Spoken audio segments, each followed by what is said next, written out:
আসসালামু আলাইকুম বন্ধুরা, এটি লেবাননের বৈরুত বন্দরের একটি স্যাটেলাইট চিত্র, যা ৩১ জুলাই ২০২০ তারিখে ধারণ করা হয়েছিল। কিন্তু মাত্র ৪ দিন পরেই এখানে এমন কিছু ঘটতে চলেছে, যার পরে বন্দরের অবস্থা এরকম হবে। বন্দরের হ্যাঙ্গারগুলি ধ্বংসপ্রাপ্ত অবস্থায় রয়েছে, অন্যদিকে এই স্থানে ১৩৫ মিটার চওড়া বা দুটি বোয়িং বিমানের মতো লম্বা একটি বিশাল পানি ভর্তি গর্ত দৃশ্যমান আছে। এখানে আসলে কি ঘটেছিল যার ফলে বিশ্বের বৃহত্তম অপারমাণবিক বিস্ফোরণের জন্ম হয়েছিল? আজকের ভিডিওতে বোঝার চেষ্টা করি লেবাননে কি ঘটেছিল সেদিন। ৪ আগস্ট ২০২০ তারিখে একটি ভিডিও ক্লিপ ভাইরাল হয় যেখানে এই কনের নাম ইসরা শাবলানি বৈরুতের সেলফি স্কোয়ারে দাঁড়িয়ে একটি ফটোশ্যুট করছিলেন। কিন্তু হঠাৎ এক শক্তিশালী বিস্ফোরণে সবাই দৌড়াতে বাধ্য হল। এই ঘটনার মাত্র ২৩ মিনিট আগে, ঠিক বিকেল ৫টা ৪৫ মিনিটে, কিছু ওয়েল্ডার বৈরুত বন্দরের একটি হ্যাঙ্গারে দেয়ালের একটি গর্ত মেরামত করছিলেন। তারপর স্ফুলিঙ্গের কারণে গুদামে আগুন লেগে যায়। এটিকে বলা হয় ১২ নম্বর হ্যাঙ্গার, যা সম্পূর্ণরূপে সমুদ্র দ্বারা বেষ্টিত ছিল। ১০ মিনিট পর, বিকেল ৫টা ৫৫ মিনিটে ৯ জন অগ্নিনির্বাপক কর্মী এবং একজন প্যারামেডিক কর্মীর একটি দল ঘটনাস্থলে পৌঁছায়। আগুন দেখার পর তারা রেডিওতে ফায়ার চিফকে ফোন করে। তারা প্রধানকে বলে যে আগুন নিয়ন্ত্রণের বাইরে চলে যাচ্ছে এবং সেখান থেকে অদ্ভুত শব্দ বের হচ্ছে, কোনো বড় ধরনের দুর্ঘটনার আশঙ্কা মনে হচ্ছে। তারা সেখানে পৌঁছানোর মাত্র ১২ মিনিট পর সন্ধ্যা ৬টা ৭ মিনিটে একটি শক্তিশালী বিস্ফোরণ ঘটে। এই বিস্ফোরণের ভিডিওগুলিতে আপনি সাদা ধোঁয়া এবং আতশবাজির ঝলকানি দেখতে পাচ্ছেন। ১২ নম্বর হ্যাঙ্গারে ফায়ার ওয়ার্কের একটি চালান রাখা হয়েছিল এবং এই ফায়ার ওয়ার্ক সম্ভবত এই আগুন বিস্ফোরণের কারণ ছিল, আর এটা ছিল প্রথম বিস্ফোরণ। এই বিস্ফোরণের তীব্রতা ১৫০০ কেজি টিএনটি বিস্ফোরণের সমান রেকর্ড করা হয়েছিল। এখন পর্যন্ত স্থানীয় মানুষ ভাবছে যে শব্দটা কিসের ছিল। ততক্ষণ পর্যন্ত সামনের ৩০ সেকেন্ডের মধ্যেই আরেকটি বিস্ফোরণ ঘটে যা বৈরুতকে টুকরো টুকরো করে ফেলে। এই দ্বিতীয় বিস্ফোরণটিও অনেক ক্যামেরায় রেকর্ড করা হয়েছিল, কারণ প্রথম বিস্ফোরণের পর অনেকেই এর ফুটেজ তৈরিতে ব্যস্ত ছিলেন। দেখা গেল আকাশে ভাসছে এক বিশাল আগুনের গোলা, এবং শক ওয়েভ শব্দের গতির চেয়েও দ্রুত ছিল। দ্বিতীয় বিস্ফোরণে একটি সাদা গম্বুজ দেখা যায় যা শহরের একটি বিশাল অংশ ঘিরে রেখেছে। এটি আসলে জলীয় বাষ্প ছিল, যা শক ওয়েভের চাপের কারণে দেখা যাচ্ছিল। এরপরে আকাশে লাল ধোঁয়ার একটি খুব বড় মেঘ দেখা গেল। বিশেষজ্ঞরা বলছেন যে লাল ধোঁয়া হ্যাঙ্গারে অ্যামোনিয়াম নাইট্রেটের প্রমাণ। ধোঁয়ার তীব্রতা এতটাই তীব্র ছিল যে ২০০ কিলোমিটার দূরে সাইপ্রাসের মানুষ ভয়ে ঘর থেকে বেরিয়ে এসেছিল। এই ধাক্কার তরঙ্গ ৮ কিলোমিটার দূরে অবস্থিত বৈরুত বিমানবন্দর টার্মিনালের জানালা ভেঙে দেয় এবং কাছাকাছি বাড়ির দেয়াল পর্যন্ত ছড়িয়ে পড়ে। এ থেকে আপনি কেবল অনুমান করতে পারেন যে বিস্ফোরণটি বৈরুতে হয়েছিল, কিন্তু মার্কিন যুক্তরাষ্ট্রের ভূতাত্ত্বিক জরিপ দল ৩.৩ মাত্রার ভূমিকম্প রেকর্ড করেছে। শেফিল্ড বিশ্ববিদ্যালয়ের বিজ্ঞানীরা তাদের অনুমান অনুসারে এই বিস্ফোরণটি ১৫ লক্ষ কেজি টিএনটি বিস্ফোরণের সমতুল্য ছিল বলে ধারণা করেন। অর্থাৎ হিরোশিমায় ফেলা পারমাণবিক বোমার ১০%, যা প্রথম বিস্ফোরণের চেয়ে ১০০০ গুণ বড় ছিল। যেখানে এই বিস্ফোরণটি ঘটেছিল তার চারপাশের সমস্ত হ্যাঙ্গারগুলি এমনভাবে চাপা পড়েছিল যেন সেখানে কিছুই ছিল না। কাছাকাছি দাঁড়িয়ে থাকা জাহাজগুলিও মারাত্মকভাবে ক্ষতিগ্রস্ত হয়েছে। তখন সেখানে একটি ৫ তারকা ওরিয়েন্ট কুইন ক্রুজ জাহাজ ছিল, যা ৩৯০ ফুট লম্বা ছিল, যা শক ওয়েভের কারণে বাতাসে লাফিয়ে পড়ে আবার পানিতে পড়ে উল্টে যায়। বিস্ফোরণের ফলে মাটিতে ১৩৫ মিটার প্রশস্ত একটি গর্ত তৈরি হয়, যা তৎক্ষণাৎ সমুদ্রের জলে ভরে যায়। বৈরুত বিস্ফোরণকে বিশ্বের বৃহত্তম অপারমাণবিক বিস্ফোরণ হিসেবে বিবেচনা করা হয়, এমনকি এই বিস্ফোরণ পৃথিবীর অ্যাটমসফিয়ারকেও বিঘ্নিত করেছিল।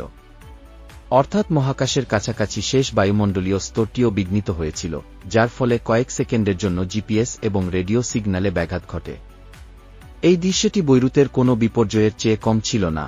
শহরের রাস্তাঘাট ধ্বংসের জলে ডুবে গেছে বলে মনে হচ্ছিল। উত্তর বৈরুতের সমস্ত ভবন মাটিতে চাপা পড়ে গিয়েছিল।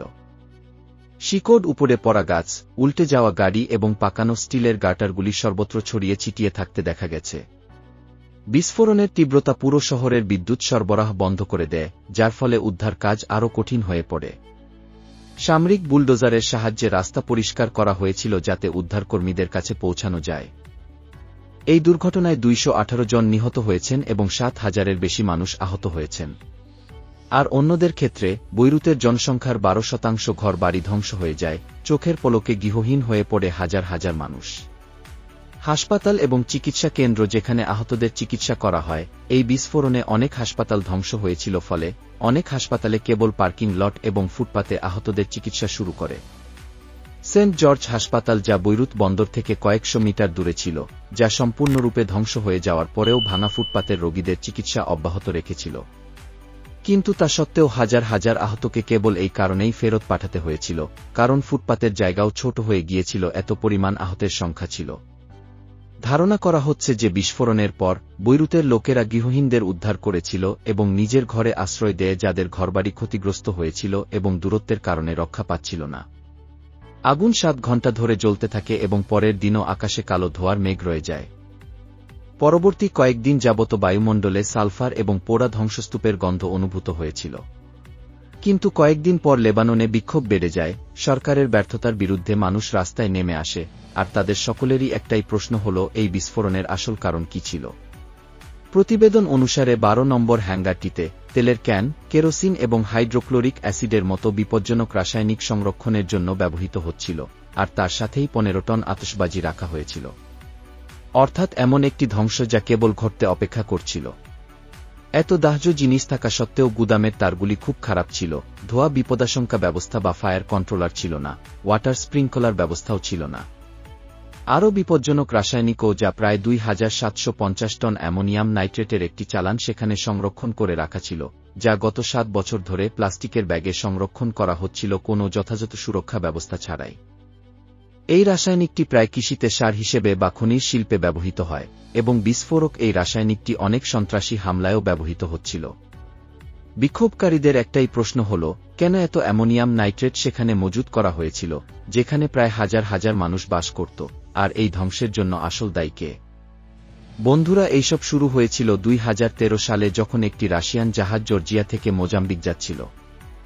লা রোসা নামের এই বাণিজ্যিক জাহাজটি 1 মাসেরও বেশি সময় ধরে সমুদ্রে ছিল এবং কারিগরি সমস্যার কারণে বৈরুতের ডকে পার্ক করা হয়, এবং এই জাহাজে 2750 টন অ্যামোনিয়াম নাইট্রেট ছিল। কিন্তু পরে এই জাহাজটি কখনো বৈরুত ছেড়ে যায়নি। জাহাজের ক্যাপ্টেন বললেন যে জাহাজের মালিক সেই সময়ে খুব অর্থ সংকটে ছিল।